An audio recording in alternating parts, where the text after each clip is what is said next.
Kena report Bang Juma. Kena Bang Zuma. Tunggu aja dulu Pak Pendeta ya. Ya, sedikit aja saya sampaikan Bang Fandi sebelum diakhiri ya. Jadi ada banyak yang disampaikan Bang Zuma, nggak mungkin saya respon semua ya. Tapi Cek. Saya juga turun ya, enggak ya? Enggak ada Bang Andi. Iya, kalau saya turun juga habis ini nggak apa-apa. Enggak, izin Pak Pastor. Sebelum itu izin ya teman-teman ke band Bang Zuma nanti naik kembali. Kalau bisa ditunggu dulu Pak Pastor ya, baru Pak Pastor narasi gitu. Oh begitu, oke, baik. Ya, nanti kan bisa kita kan nanti setelah ini masih ada sesi-sesi selanjutnya. Ini diskusi terbaik ini kalau menurut saya Pak Pastor. Baik, Bang, makasih. Ya, Nah, ini ada Bang Zuma. Ya, silakan.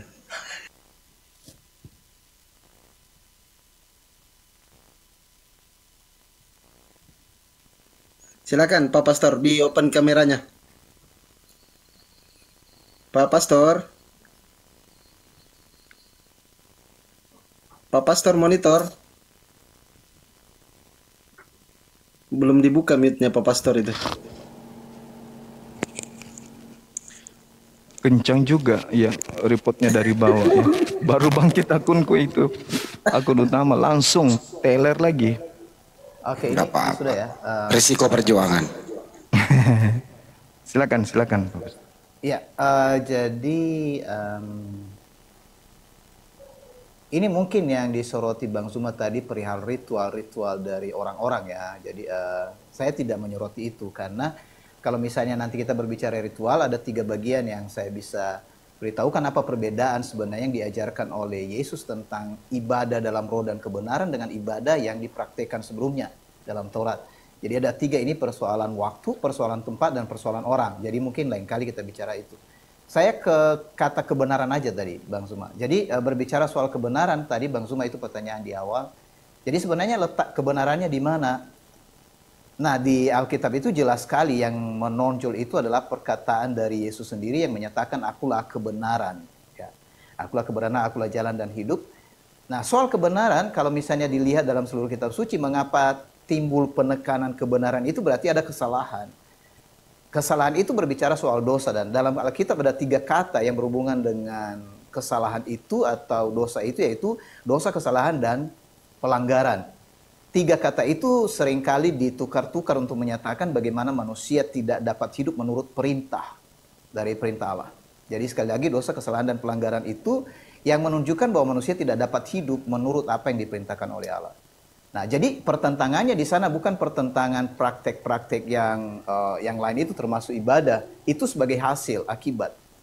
Jadi kita mulai dengan yang paling dasar dari penyebab segala sesuatu ini sehingga orang-orang melakukan kesalahan.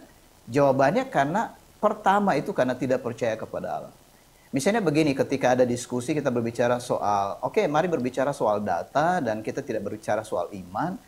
Sebenarnya dua-duanya kalau di dalam Alkitab menyatakan data dan iman. Data itu tentang apa informasi yang ada di dalam Alkitab.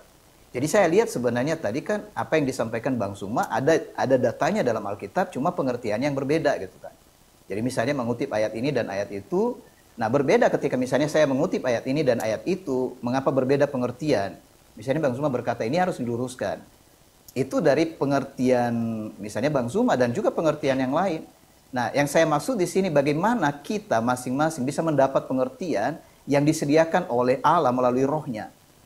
Jawaban itu sesuatunya adalah ketika seseorang bisa mendapatkan maksud dari pesan terakhir itu, yaitu Injil Kerajaan Allah. Jadi mengapa Injil itu ada? Kabar baik itu sebenarnya apa? Kabar baik itu berbicara tentang kebenaran bahwa dosa kita bisa dihapuskan. Jadi kalau dosa tidak bisa dihapus, orang tidak bisa dibenarkan. Itu kaitannya dalam Alkitab. Jadi seseorang bisa dibenarkan karena dosanya dihapus. Nah itu aja dulu untuk mungkin karena waktu kita udah sampai di sini. Jadi makasih banyak Bang Zuma karena ini komunikasi ini udah salut baru ketemu Bang Zuma tapi ada banyak hal yang sudah disampaikan. Jadi kasih waktu saya 5 menit lah Pak sama Pastor, 5 menit sama saya boleh dong. Sesudah Bang Zuma 5 menit doang sama gua. Saya ikuti host aja gitu. Boleh ya host, sesudah Bang Zuma aku 5 menit ya. Iya, kalau Pak Pastor sih nggak keberatan silakan. Oke, silakan Bang Zuma lanjut. Iya.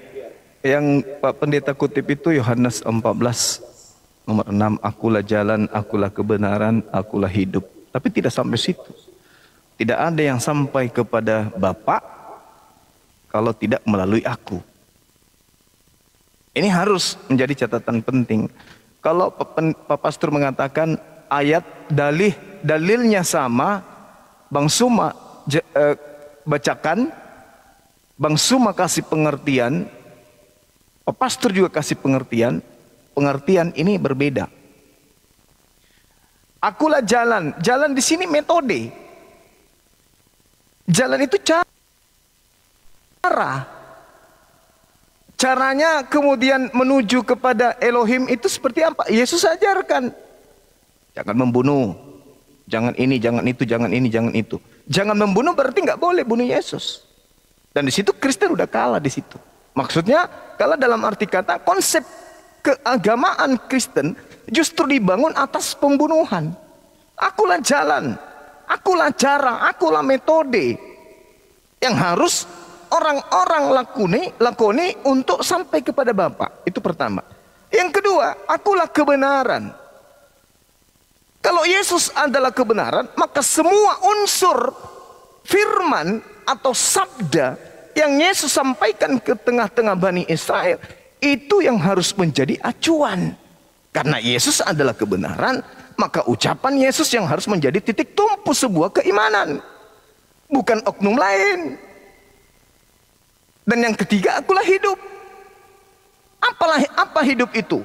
Menurut Yesus, orang yang menjadikan metode yang diajarkan Yesus, orang yang mempraktekkan kebenaran yang Yesus sampaikan, akan mendapatkan hidup yang kekal. Makanya Yesus mengatakan, Yohanes 12 nomor 49 tadi, Aku tidak berkata-kata dari diriku sendiri. Apa yang aku katakan, apa yang aku sampaikan adalah apa yang diperintahkan untuk aku katakan, aku sampaikan. Dan aku tahu bahwa firman-Nya itu adalah hidup yang kekal. Makanya aku menyampaikan sesuai apa yang Bapa perintahkan untuk aku sampaikan. Aku melakukan segala perintah yang disampaikan kepadaku. Oleh karena itulah kalau dikatakan bahwa dia adalah hidup kekal, berarti hidup kekal itu adalah firman. Coba baca Yohanes 12 nomor 50. Aku tahu bahwa firman-Nya itu adalah hidup yang kekal. Oh, berarti perintah Tuhan, Bapa Elohim yang menjadi hidup yang kekal. Siapa yang melaksanakan firman Elohim, maka dia akan mendapatkan hidup yang kekal. Di mana firman Elohim itu? Ya perjanjian lama. Berarti harus melakukan firman Elohim. Berarti harus melakukan hukum Taurat. Karena firman Elohim itu hanya ada di perjanjian lama. Tak ada firman Elohim di dalam perjanjian baru, tak ada. Dan aku tahu bahwa firman-Nya itu adalah hidup yang kekal. Coba Yohanes 12:50. Hebat kali Yesus itu. Berarti kalau firman Elohim itu adalah hidup yang kekal, maka benarlah kata Yesus dalam Yohanes 17 nomor 3. Hidup kekal itu adalah mereka mengenal Engkau satu-satunya Tuhan yang benar, dan mengenal Yesus Kristus yang Engkau utus. Berarti Yesus mau dikenal sebagai utusan. Dalam Yohanes 17 nomor 3 itu ada dua yang harus dikenal. Yang pertama Elohim yang satu-satunya Tuhan yang benar. Yang kedua adalah Yesus yang adalah utusan Elohim. Baru bisa mendapatkan hidup yang kekal, baru bisa sampai kepada Bapak. Kalau orang mendudukkan Yesus sebagai rasul. Terakhir, apa pembuktian dari narasi saya? Kalau Bapak mengatakan tafsiran saya berbeda, penjelasan saya berbeda, ya, silakan. Tapi Yesus mengatakan dalam Yohanes 5 nomor 36, ada kesaksianku yang lebih penting dari kesaksian Yohanes Pembaptis. Kira-kira ilmunya Yohanes Pembaptis dibandingkan ilmunya pastor, pendeta, dan seterusnya itu tinggi mana? Lebih tinggi Yohanes Pembaptis. Karena di dalam Matius 21 nomor 31 dikatakan oleh Yesus, pemungut cukai dan pesundal lebih dulu masuk ke dalam kerajaan surga, sebab mereka mendengarkan apa yang Yohanes perintahkan dibandingkan kamu. Kamu mendengarkan apa yang diperintahkan Yohanes, tapi kamu tidak mengikuti. Yohanes Pembaptis, bukan Yohanes penulis Bible. Artinya bahwa Yohanes perkataannya membuat orang masuk ke dalam surga, baik itu pemungut cukai, rentenir, maupun pelacur, pesundal. Berarti Yohanes ini bukan orang biasa. Tetapi Yesus jauh lebih hebat. Apa kata Yesus? Ada kesaksianku yang lebih hebat yang lebih penting dari kesaksian Yohanes Pembaptis, bahwa segala pekerjaan yang aku lakukan, mujizat, tanda-tanda, kekuatan, pekerjaan itulah yang aku lakukan sekarang, dan pekerjaan itu yang bersaksi tentang aku, bahwa Bapa yang telah mengutus aku. Berarti Yesus mempersaksikan dirinya sebagai utusan Tuhan. Kalau di Islam disebut Rasulullah. Yesus mempersaksikan dirinya sebagai Rasulullah. Kristen mempersaksikan Yesus adalah Allah itu sendiri, Bapa itu sendiri. Maka siapa yang salah di sini? Yesus atau gereja atau Kristen? Yesus mempersaksikan dirinya sebagai utusan. Tak ada kesaksian yang lebih tinggi dari itu. Yohanes Pembaptis kalah, hanyut dia. Yesus mengatakan, ada kesaksianku yang lebih penting dari kesaksian Yohanes Pembaptis, bahwa segala pekerjaan yang aku lakukan, pekerjaan itu yang aku lakukan sekarang, dan pekerjaan itu yang bersaksi bahwa Bapa yang telah mengutus aku. Berarti Yesus bersaksi dirinya sebagai utusan Tuhan. Pekerjaan, mujizat, tanda-tanda, kekuatan itu bersaksi bahwa Yesus itu juga adalah utusan Tuhan. Tapi Kristen, saudara Pastor Z, mempersaksikan dengan keterangan yang sudah hampir sejam ini, keterangan demi keterangan, itu cakupan dari kesaksian iman bahwa Yesus itu adalah Tuhan itu sendiri. Berarti kesaksian Yesus bertentangan dengan kesaksian orang-orang Kristen. Demikian dari saya. Baik, jadi Bang Zuma, terima kasih dan teman-teman semua yang bisa ngikuti ini. Jadi seperti tadi yang saya katakan, kita berbicara misalnya Yohanes pasal 16, pasal 14 ayat 6. Jadi Yesus berkata, akulah kebenaran, akulah jalan, akulah hidup.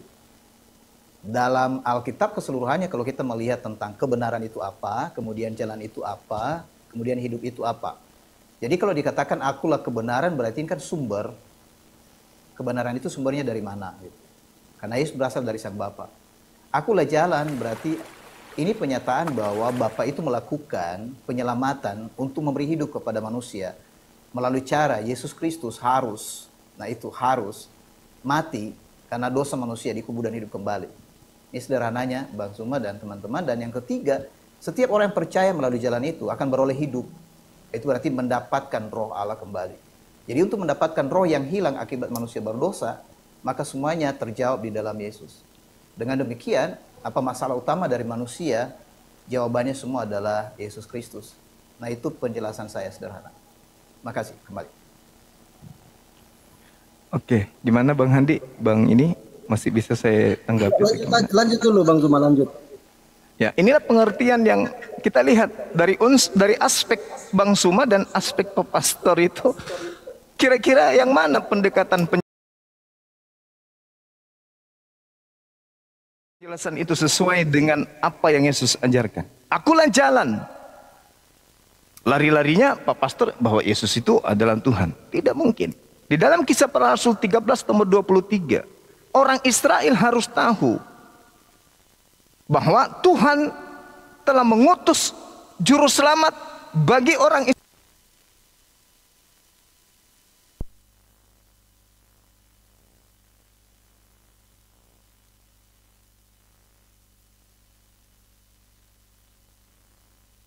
Yang aku maksudkan adalah Yesus Kristus, seorang manusia yang berasal dari Nazaret, yang ditentukan oleh Allah sebagai perantara, yang diberikan kekuatan, mujizat-mujizat, tanda-tanda yang dilakukan oleh Allah melalui perantaraan Yesus. Masya Allah. Jadi kemudian sangat jelas dikatakan bahwasanya Allah melakukan segala mujizat, melakukan segala tanda-tanda, melakukan segala kekuatan melalui hambanya Yesus. Makanya Yesus mengatakan dalam Yohanes 5 nomor 30, aku tidak bisa berbuat apa-apa dari diriku sendiri. Tapi kamu bisa membangkitkan orang mati. Oh, itu Tuhanku yang melakukan. Mana buktinya? Kisah Para Rasul 2 nomor 22. Mujizat yang dilakukan oleh Yesus ternyata bukan Yesus yang melakukannya. Yang melakukan itu adalah Allah melalui perantaraan Yesus. Coba pendalaman materi dengan mengkaji Kisah Para Rasul 2 nomor 22 itu. Dan Yohanes 5 nomor 30. Dan juga Yohanes 4 nomor 34. Makananku adalah melakukan pekerjaan yang diperintahkan oleh Bapa untuk aku kerjakan. Yohanes 14 nomor 24. Firman yang keluar daripada aku itu bukan dari diriku, tetapi dari Dia yang telah mengutus aku. Kan hebat kali. Yesus itu hanya perantara. Jadi dia adalah jalan menuju kepada Elohim. Jalan apa yang disampaikan oleh Yesus? Yohanes 14:12. Barang siapa yang percaya kepadaku, dia akan melakukan pekerjaan yang aku lakukan. Barang siapa yang melakukan pekerjaan Yesus, berarti dia mengikuti jalan.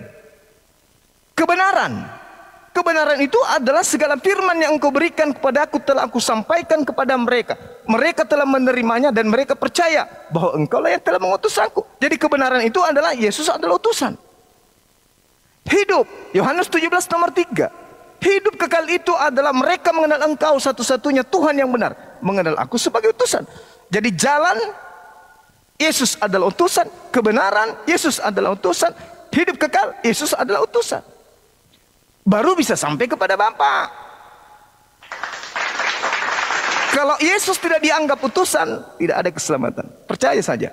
Kalau ada orang menyembah Yesus, berarti dia tidak mengikuti jalan Yesus. Kalau ada yang menyembah Yesus, berarti dia tidak mengakui kebenaran Yesus. Kalau ada yang menyembah Yesus, berarti dia tidak akan memperoleh hidup yang kekal. Makanya apa buktinya? Matius 7 nomor 15 sampai nomor 23. Orang yang menyembah Yesus diusir. Enyahlah daripada aku kalian pembuat kejahatan. Aku tidak mengenal kalian. Itu fakta. Nah, tapi penjelasan Pak Pastor beda. Jauh dari kerangka ajaran Yesus. Jauh. Sekira begitu. Ya, mungkin baiknya Saya kita bisa respon Bang Zuma dan Oh, boleh. Oke. Silakan. Jadi ya ada banyak yang dijelaskan Bang Zuma ya. Jadi yang dinyatakan oleh Alkitab bagaimana cara mengenal Yesus sebenarnya tadi larinya kepada apakah misalnya saya tadi sebenarnya tidak berbicara banyak bahwa saya menegaskan bahwa Yesus itu Tuhan. Karena menurut kesaksian kitab suci, seseorang pada akhirnya mengakui Yesus itu Tuhan bukan karena seseorang seperti mempengaruhi orang itu dan berkata Yesus itu adalah Tuhan. Nanti itu dicek. Pada akhirnya orang mengakui Yesus itu adalah kurios. Karena yang saya katakan pertama tadi, itu saya tidak, maksudnya masih tetap yang saya katakan tadi. Pada akhirnya mereka menyadari sesuatu yang terjadi, yang dilakukan. Jadi ada dua di sini, itu adalah pengetahuan yang terlihat dan pengetahuan dalam hati. Sekalipun seseorang memiliki pengetahuan di mata, jadi sekali lagi seorang bisa memiliki pengetahuan di mata, tapi kalau hatinya tidak diterangi, itu tidak sempurna dia mengenal sebenarnya siapa Mesias itu. Nah, saya kasih contoh begini. Ketika Yesus berhadapan dengan para, boleh dikatakan para ahli Taurat dan para pemimpin itu Farisi, Yesus berkata kepada mereka, kamu menyelidiki kitab-kitab suci dan kamu menyangka di dalamnya kamu beroleh hidup. Jadi ini sebenarnya betul karena semua orang bisa meneliti kitab suci. Tapi Yesus berkata, kamu tidak mau datang kepadaku. Jadi kitab suci atau Alkitab menyaksikan sebenarnya cara untuk bisa mengenal Yesus. Langkah pertamanya bukan hanya meneliti Alkitab, melainkan karena memang mau datang kepada Yesus. Saya lihat di situ dalam keseluruhannya pada akhirnya siapa yang menjadi pengikut Yesus. Karena tadi kan ini berbicara apakah orang yang beragama Kristen atau memang pengikut Yesus. Yang saya lihat adalah pengikut Yesus. Tidak ada seorang pun yang bisa mengikuti Yesus kecuali dipanggil oleh Yesus. Nah, panggilan inilah yang sebenarnya yang menyebabkan orang nanti punya pengakuan. Jadi bukan lebih dulu disuruh mengakui. Nah, ini konsep agama sebenarnya. Kan agama itu meminta ada suatu pengakuan lebih dulu secara menyeluruh. Baru seseorang itu ya bisa melakukan apa saja di dalam aturan itu. Tetapi dalam kerajaan Allah melalui Yesus, yang pertama-tama itu, langkah pertama itu adalah dipanggil. Jadi orang dipanggil, ikutlah aku gitu. Nah, siapa yang bisa mengikut dia? Jawabannya yang dapat datang kepada Yesus itu hanya sedikit. Itu sebabnya dikatakan pintu untuk masuk kerajaan surga itu adalah sempit. Jadi bukan soal maksudnya pengetahuan yang rata-rata bagi banyak orang yang pintar. Saya melihat misalnya banyak teman-teman berkata soal data dan bukti. Tidak kuranglah orang-orang Yahudi, maksud saya, orang-orang Farisi dan ahli-ahli Taurat itu mengenai data. Mereka itu lengkap. Misalnya tadi kembali kepada orang Majus itu bertanya tentang di mana lahirnya Mesias itu. Dan para ahli Taurat dan Farisi bisa membuktikan dengan akurat di mana Yesus lahir. Atau Mesias itu lahir, yaitu di Bethlehem, di Efrata. Dan ketika mereka dapatkan itu, pada akhirnya orang-orang Majus itu mendapatkan tempat yang persis itu. Persoalannya, ahli-ahli Taurat dan Farisi tidak datang. Itu bedanya gitu kan. Jadi datang kepada Yesus, Jadi di sini sebenarnya urutannya, mana lebih dulu datang kepada Yesus atau mengerti semua ayat-ayat kitab suci. Bedanya murid-murid Farisi dengan murid-murid Yesus, Yesus lebih dulu memanggil murid-muridnya, baru dia jelaskan kepada mereka tentang ayat-ayat kitab suci. Nah itu perbedaannya Bang Zuma dan teman-teman. Jadi kembali. Oke. Data engkau menyelidiki kitab-kitab suci. Kitab yang dimaksud Yesus di situ bukan perjanjian baru, Pak. Itu benar, Bang. Nah, Itu benar. sedangkan yang saya selidiki ini adalah perjanjian baru. Dan apa yang saya uraikan itu sesuai dengan ajaran Yesus. Justru orang Kristen ini yang tidak sesuai dengan ajaran Yesus. Ketika Yesus mengatakan datang kepadaku, datang sebagai apa? Kan di dalam Yohanes 11:42, agar mereka percaya bahwa engkau lah yang telah mengutus aku. Berarti mereka datang kepadaku, percaya kepadaku bahwa aku utusan Tuhan. Bukan datang kepada Yesus menyembah Yesus, bukan. Bukan. Datang kepada Yesus, mendudukkan Yesus itu sebagai utusan Tuhan. Kan uraiannya sudah sangat jelas. Hidup kekal itu adalah mereka mengenal engkau satu-satunya. Kalau satu-satunya, dikenal dia, Elohim itu satu-satunya Tuhan. Jangan yang lain, bukan Yesus. Karena pada saat Yesus mengatakan engkau satu-satunya, pada saat yang sama, Yesus mau agar dikenal sebagai utusan. Itu konsep yang sudah sangat jelas. Itulah jalan, itulah kebenaran, itulah hidup. Mendudukkan Yesus sebagai utusan. Di luar daripada itu sesat.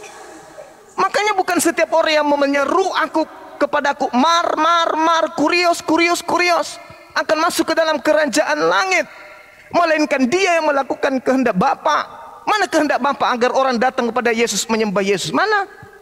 Ada. Dari tadi pendeta nggak bisa menunjukkan itu. Hanya menunjukkan Yohanes 3 nomor 16. Apa tadi? Yohanes 16 nomor 6. Tak ada kemudian kehendak Bapa agar orang itu menggantikan dirinya dengan menyembah anaknya, utusan yang enggak.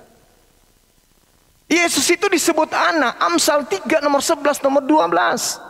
Kenapa dia disebut anak? Karena Yesus ini taat, Yesus ini soleh, Yesus ini muslim, berserah diri kepada segala perintah yang Tuhan berikan kepadanya. Makananku adalah melakukan apa yang diperintahkan oleh Bapa untuk aku lakukan. Perkataanku adalah berkata sesuai dengan apa yang diperintahkan oleh Bapa untuk aku katakan. Berarti dia adalah orang yang berserah diri. Dia orang soleh. Makanya dia disebut anak. Hamba yang dekat. Kekasih Allah. Bukan Allah itu sendiri. Kenapa dikatakan dia sebagai anak? Karena dia hamba. Mana buktinya? Coba Anda baca dalam Kisah Para Rasul 4. Nomor 27 sampai nomor 30. Yesus disebut apa di sana? Disebut hamba yang suci. Ini Abdullah, aku ini adalah hamba Allah. Tapi kalau sekelompok Kristen kemudian hamba Allah dikatakan Allah, hamba Allah disembah. Gitu loh Pak. Kesimpulan sederhananya, hidup kekal itu yang kita cari. Hidup kekal itu Yesus torehkan, Yohanes 17 nomor 3. Adalah mereka mengenal engkau Elohim, Bapa, satu-satunya Tuhan. Jangan ditambah-tambah lagi, anak Maria juga Tuhan. Jangan ditambah-tambah. Satu-satunya Tuhan dan aku mereka kenal sebagai utusan. Nah itu baru bisa memperoleh hidup yang kekal. Ada dua yang dikenal untuk memperoleh hidup yang kekal. Mengenal Tuhan yang mengutus Yesus dan mengenal Yesus yang diutus oleh Tuhan. Satu Tuhan, satu utusan Tuhan. Di luar daripada itu sesat. Makanya dalam Matius 7 yang tadi itu, bukan orang yang menyeru kepadaku Tuhan akan masuk ke dalam kerajaan surga, melainkan kehendak yang melakukan kehendak. Nah sekarang ada nggak kehendak Bapa agar orang Kristen menyembah Yesus? Mana kehendak Bapa? Sembahlah Yesus. Ada? Nggak ada. Malah Yesus mengatakan kepada iblis pun, dan hanya kepada Bapa saja engkau harus mengabdi. Bukan kepada aku, kepada Bapa. Nah Yesus pengakuan imannya, Yohanes 4 nomor 22. Aku menyembah apa yang aku kenal.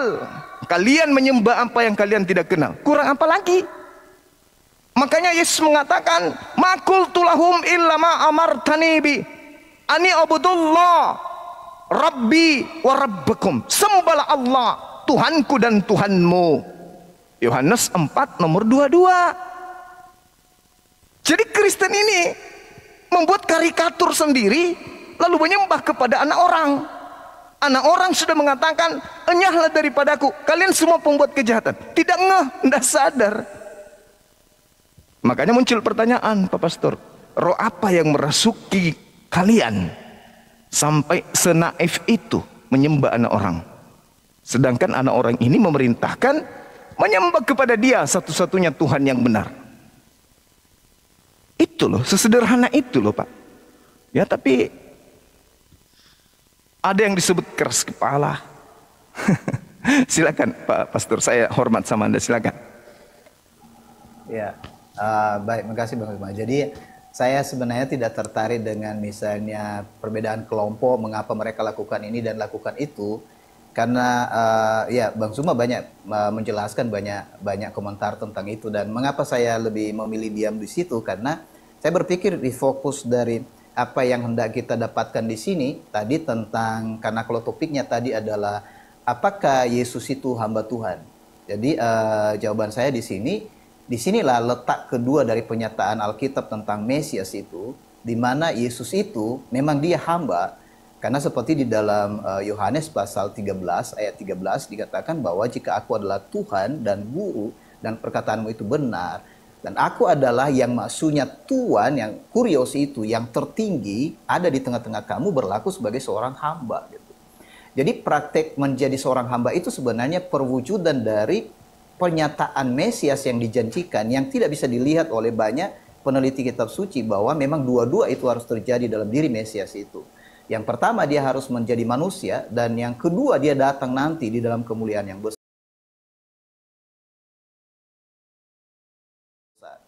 Kebanyakan orang lebih setuju menerima bahwa jika dia datang dalam kemuliaan yang besar. Jadi mereka tidak suka menerima dia dalam kehilangan yang tidak ada mulia tadi, seperti mengosongkan diri dan seterusnya. Jadi itu wajar saja karena memang ada ekspektasi dari setiap orang tentang ya misalnya tentang Yesus Kristus atau tentang Mesias atau tentang pahlawan. Jadi boleh dikatakan juga murid-murid di awal sebenarnya mereka belum tahu kebenaran dengan jelas sampai mereka di dalam mengikut Yesus selama 3,5 tahun itu diajar terus, disampaikan terus kebenaran, bahkan sampai Yesus bangkit dari antara orang mati pun mereka tidak mengerti dan tidak menangkap sebenarnya pesan Yesus itu seperti apa. Jadi kalau misalnya kita sekarang pun sehebat apapun di antara kita, apalagi kita tidak langsung bersama-sama dengan Yesus, kecuali oleh pertolongan Roh, maka kita bisa mengerti kebenaran itu. Nah, di sana letaknya, makanya saya tidak bisa memisahkan antara memang ada data, tetapi data itu harus disingkapkan oleh Roh. Dan soal kebenaran tadi harus jujur bahwa tidak mungkin orang langsung mengenal kebenaran di awal sebelum dia mengikuti Yesus. Jadi seorang harus menjadi pengikut Yesus dulu, baru bisa mengenal kebenaran, dan pembahasan itu menjadi lebih clear di antara mereka. Karena memang kebenaran itu terbuka, bukan karena mereka menjadi anggota ya dalam tanda petik seperti keagamaan, tapi memang dipanggil dalam tugas khusus itu. Jadi itu kembali kepada topik, mudah-mudahan itu menolong teman-teman. Jadi makasih penjelasan Bang Juma dengan pandangan-pandangan yang disampaikan. Yang saya lihat di sana bahwa memang kedua hal ini, apakah Yesus itu memang hamba dan memang dia adalah Tuhan. Jadi kalau misalnya dia hamba Tuhan, maksudnya hamba Sang Bapa itu, memang dia menaklukkan diri dalam seluruh hukum dari Sang Bapa. Makanya memang betul tadi yang dilakukan, aku datang untuk melakukan dan menyelesaikan, bukan hanya melakukan sebenarnya. Jadi dia datang melakukan dan menyelesaikan. Dan itu clear dalam perjalanan dan pekerjaan yang dilakukan oleh Yesus itu sendiri. Sekian dari saya, Bang. Ya, silakan Bang Zuma kalau mau sekaligus closing statement. Sedikit lagi ya. Terkait dengan ungkapan-ungkapan yang Pak Pastor sampaikan harus menjadi apa dulu baru bisa tahu. Saya rasa itu akal-akalan aja. Terkait dengan kedatangan Yesus yang kedua, Pak. Yesus sendiri yang mengatakan, Yohanes 12:48. Barang siapa yang menolak aku. Nah, tuh. Sudah ada tanda-tandanya, Pak. Barang siapa yang menolak aku, dia tidak menerima firman yang pernah aku sampaikan kepada mereka. Jelas itu. Barang siapa yang menolak aku, dia tidak menerima perkataanku, dan firman yang telah aku katakan itu, itulah yang akan menjadi hakimnya di akhir zaman. Bahaya itu. Bahaya. Coba, barang siapa yang menolak aku, dia tidak menerima firmanku. Dan firman yang aku sampaikan itu kepadamu, itulah yang kelak akan menjadi hakimnya di akhir zaman.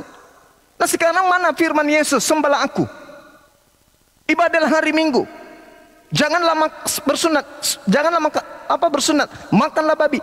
Mana firman itu?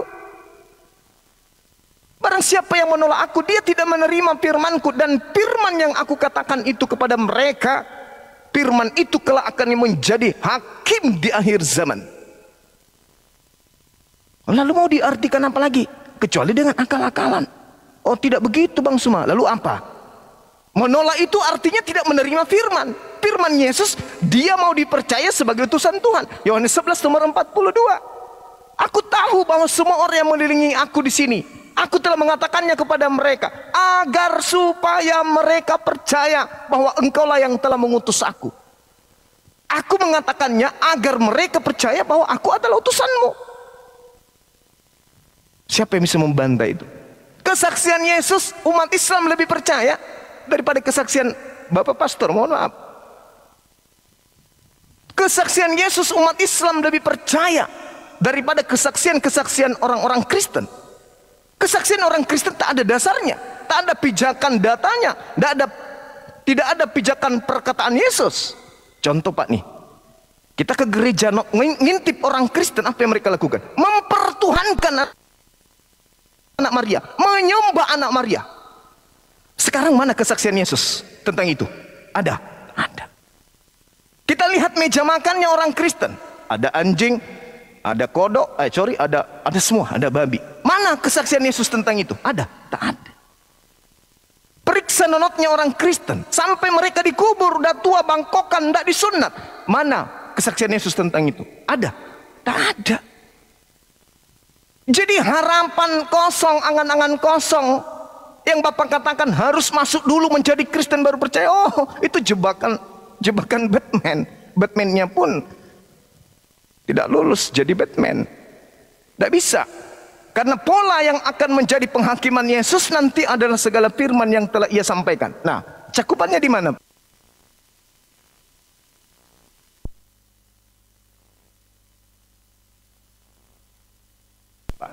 Yohanes 17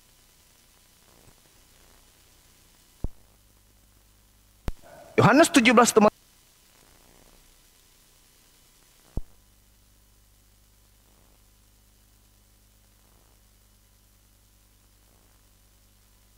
Yohanes 17:8.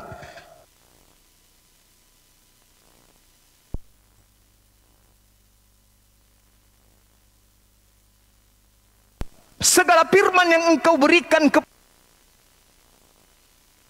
aku telah aku sampaikan kepada mereka, dan mereka telah menerimanya, dan mereka percaya bahwa engkaulah yang telah mengutus aku. Subhanallah. Segala firman, semua firman. Kata Yesus, tidak perlu kamu itu mencomot-comot satu ayat. Aku dan Bapa adalah satu. Kau menyebut aku guru dan Tuhan. Tidak perlu kayak gitu. Semuanya, kata Yesus, semua telah aku sampaikan kepada Bani Israel. Dan Bani Israel telah menerimanya. Dan mereka percaya bahwa engkaulah yang telah mengutus aku. Berarti murid-muridnya percaya Yesus itu utusan. Makanya dia mengatakan, waspadalah kepada serigala yang nyamar seperti domba. Maksudnya, waspadalah kepada non-Yahudi yang nyamar-nyamar Yahudi. Maksudnya, waspadalah kepada yang bukan pengikutku, ngaku-ngaku sebagai pengikut. Itu loh maksudnya. Jadi, mohon maaf bukan saya menggurui, tapi dasar ketika saya berbicara itu adalah Al-Quranul Karim dan juga adalah Bible itu sendiri. Ma qultu lahum illa ma amartani bi. Qala subhanaka ma yakunu li an aqula ma laysa li bihaqq. Seorang nabi, seorang rasul berkata, aku tidak berkata-kata dari diriku sendiri. Apa yang aku katakan adalah apa yang kamu perintahkan untuk aku katakan dan aku sampaikan. Dan perkataanmu itu adalah hidup yang kekal. Makanya Nabi Isa mengatakan dalam Al-Quran, fattakullah wa atiun. Bertakwalah kepada Allah dan taatlah kepadaku. Itulah Pak. Di dalam Yohanes 10 nomor 27, aku mengenal pengikutku. Pengikutku mendengarkan aku, dan pengikutku mengikuti aku. Siapa yang Bapak Pastor ikuti dengan menyembah Yesus? Siapa Pak Pastor ikuti dengan ibadah hari Minggu? Siapa yang Bapak ikuti dengan tidak sunat? Siapa yang Bapak ikuti dengan makan babi? Siapa? Bahaya itu, bahaya. Saya kira kita cukupkan aja sampai di sini, karena tadi saudara saya pastor yang memulai, maka saya yang mengakhiri. Saya kira mungkin mau closing, silakan. Setelah itu saya juga closing. Silakan Pak. Syukron Bang Zul. Nggak apa-apa Bang Zuma, saya oke. Jadi saya maksudnya baru ketemu malam ini, jadi saya kadang berpikir Bang Zuma itu pendetanya, saya jadi jemaatnya gitu. Enggak. Bisa kembali Terima kasih itu, Bang Pak Zuma. Pastor. Jadi maksudnya ini kan teman-teman bisa melihat, jadi ya semangat terus Bang Zuma dan Bang Fandi. Percakapan malam ini saya sangat hargai. Jadi bersama di Komal ini itu yang bisa saya sampaikan. Jadi kurang lebihnya ini kan kita masing-masing sebenarnya kan punya apa namanya, punya hati, punya prinsip, punya pengertian. Jadi dihargai semua, nggak ada masalah Bang Zuma. Perbedaan itu tadi, jadi apa yang diterangin bagi saya semua sip. Bang Fandi, makasih. Siap Pak Pastor. Ya. Saya 1 menit dong sama pendeta. 1 menit tadi 1 menit dong Pak Pendeta. Boleh amat. Ya. Boleh Pak Pastor semenit aja. 1 menit, Mbak. Pak Pendeta, selamat kenal. Saya Hanis Lebes. Saya hanya satu menanggapi, Bang. Kita tahu kan Bunda Maria itu adalah ibunya Yesus. Dia pernah merawat Yesus. Sederhana pertanyaannya berhubungan dengan Ulangan 64, Markus 12:29. Sebenarnya Bunda Maria ini merawat Tuhan atau merawat manusia, Pak Pendeta? Itu aja sih. Bunda Maria merawat Tuhan atau merawat manusia? Silakan. Oke, saya jawab ya. Jadi maksudnya sebenarnya yang saya lihat itu bukan soal Maria merawat, tapi dipercayakan kepadanya karena dia itu adalah seorang yang memenuhi maksud dari apa yang sudah dinyatakan oleh nubuatan sebelumnya, bahwa seorang perempuan, dan diteruskan dari kejadian itu bahwa seorang perempuan muda akan mengandung.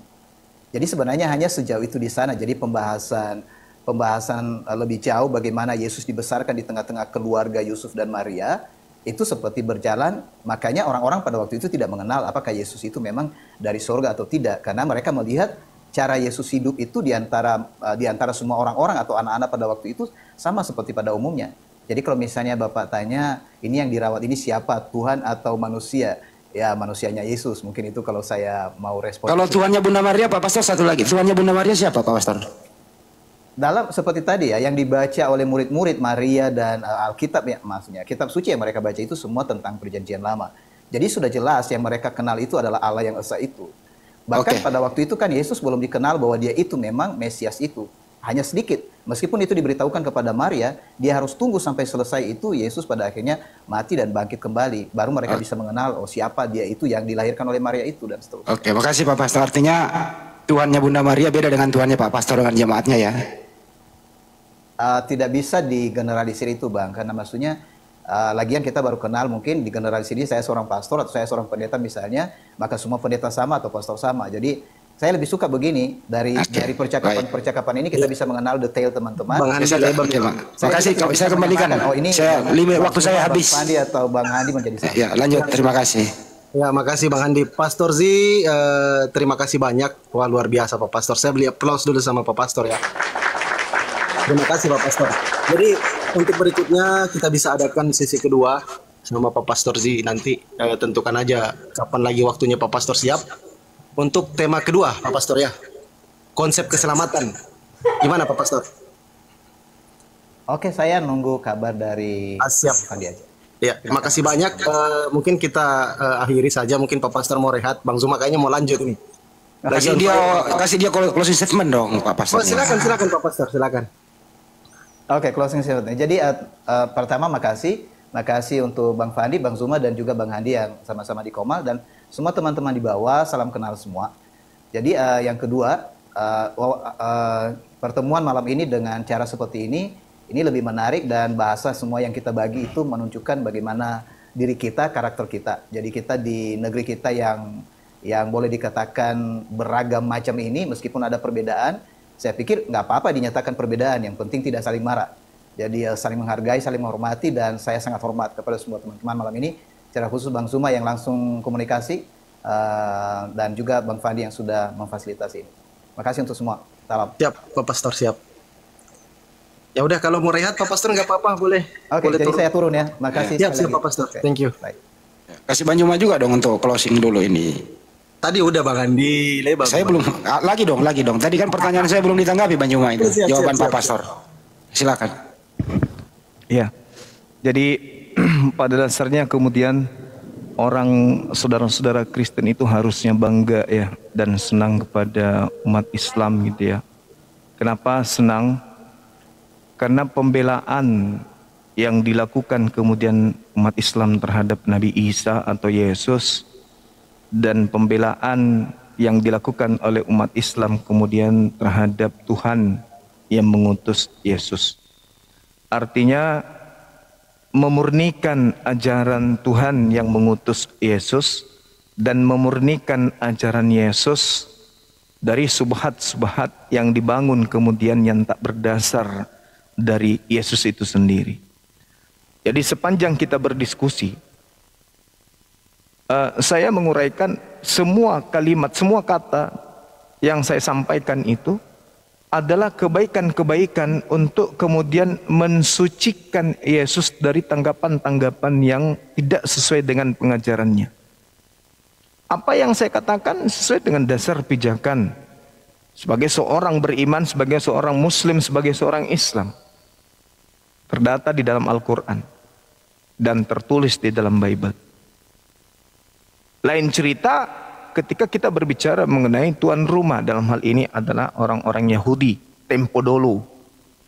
Ketika Yesus itu datang di tengah-tengah mereka, baik pada saat ibunya melahirkan maupun pada saat ibunya telah melahirkan, maupun pada saat Yesus memberikan penginjilan kepada mereka. Tapi kalau umat Islam kemudian berbicara mengenai Yesus, berdata dan mendudukkan Yesus ini sebagai orang yang benar. Saya tidak membantah, kita mengatakan Yesus itu adalah jalan. Yesus itu adalah kebenaran. Yesus itu adalah hidup. Padahal iman kita bukan sebagai pengikut. Itu adalah bentuk kasih sayang kita sebagai umat Islam. Kita tidak beriman selayaknya kemudian mereka beriman kepada Yesus. Tapi ketika berbicara Yesus itu adalah hidup kekal, umat Islam mampu menguraikan maksud daripada Yesus mengatakan hidup kekal itu seperti ini. Ketika mereka mengatakan Yesus itu adalah jalan, kita tidak membantah. Ketika dia mengatakan Yesus itu adalah kebenaran, kita tidak membantah. Ketika dia mengatakan Yesus itu adalah hidup, kita tidak membantah. Bahkan kita mengokohkan kemudian kedudukan Yesus dalam paradigma berpikir berdasarkan Bible yang ada yang tertulis. Ada kita bantah? Tak ada. Yang kita bantah adalah tanggapan angan-angan kosong, janji-janji belaka, hurafat, halusinasi yang dibangun tentang Yesus. Itu yang kita bantah. Yesus adalah inkarnasi Tuhan. Itu yang kita bantah. Yesus adalah teofani. Yesus adalah Tuhan yang datang kemudian mengambil rupa manusia. Itu yang kita bantah. Kenapa? Karena itu tidak diajarkan oleh Yesus. Itu yang kita bantah. Tapi kalau yang lain, mereka mengatakan Yesus itu jalan, Yesus itu kebenaran, Yesus itu hidup, Yesus memberi kehidupan yang kekal. Kita luruskan itu. Kita anggap itu adalah sebuah kebenaran. Tetapi ada kemudian konsekuensi daripada itu, bahwa dia adalah rasul berdasarkan ucapan dari mulutnya sendiri. Nah kalau sudah kayak begini, seorang pastor terpelajar, terdidik menurut hitungan mereka. Tapi apa yang terjadi kemudian? Jauh api dari panggang. Justru kita yang melengket ajarannya, penyampaiannya kepada apa yang Yesus jadikan sebagai kisi-kisi kurikulum pengajaran kepada muridnya Bani Israel. Sedangkan mereka, na'udzubillah summa na'udzubillah, apa yang dirangkaikan itu? Apa yang disampaikan itu? Ada yang bisa kita petik kebenaran dari situ? Nggak ada, semata-mata hanya doktrin, dogma, angan-angan, halusinasi. Nggak ada yang bisa kita tanya, mana kehendak Bapa? Nggak sampai ke sana. Yang diusir oleh Yesus tidak sampai ke sana. Yesus mau dipercayai sebagai apa? Nggak sampai ke sana. Justru kita yang menguraikan itu semua.